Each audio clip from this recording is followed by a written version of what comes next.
C'est vrai qu'il y a des médecins qui ont un peu tendance à regarder le malade avec un mauvais œil, entre guillemets, en se disant c'est de sa faute, et puis maintenant il vient m'embêter avec une maladie que je connais pas très bien, que je sais pas très bien soigner,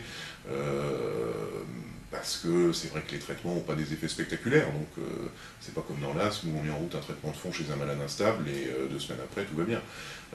Là, enfin tout va bien dans la plupart des cas, quand le traitement est pris. Là, c'est des maladies où, quand on met en route le traitement, il va falloir plusieurs semaines avant qu'on sente un petit mieux. Pour qu'on sente un petit mieux, il faut que le malade soit motivé à bouger aussi, puisque le principal but du traitement, c'est de les remettre en mouvement, de leur permettre de retrouver une activité physique, sociale, etc.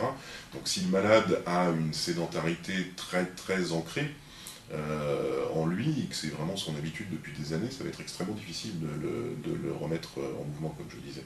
Et donc ça, c'est un peu démotivant aussi par le médecin, parce qu'il ne va pas sentir une amélioration spectaculaire.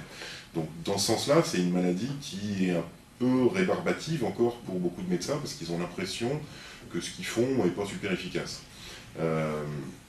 Donc dans ce sens-là, le côté à la fois rébarbatif de la maladie, le côté auto-infligé par le malade, tout ça, ça fait que le regard que le médecin porte sur la maladie et donc sur le malade n'est pas un regard très favorable, on va dire. C'est une population qui est pas clairement identifiée, en tout cas, alors en pneumologie si, parce que c'est notre métier, mais en médecine générale beaucoup moins. On sait que statistiquement, tout médecin généraliste doit avoir dans sa patientèle entre 50 et 100 BPCO. Si on regarde, si on fait le compte chez les médecins, on ne va pas trouver tout ça de BPCO identifiés.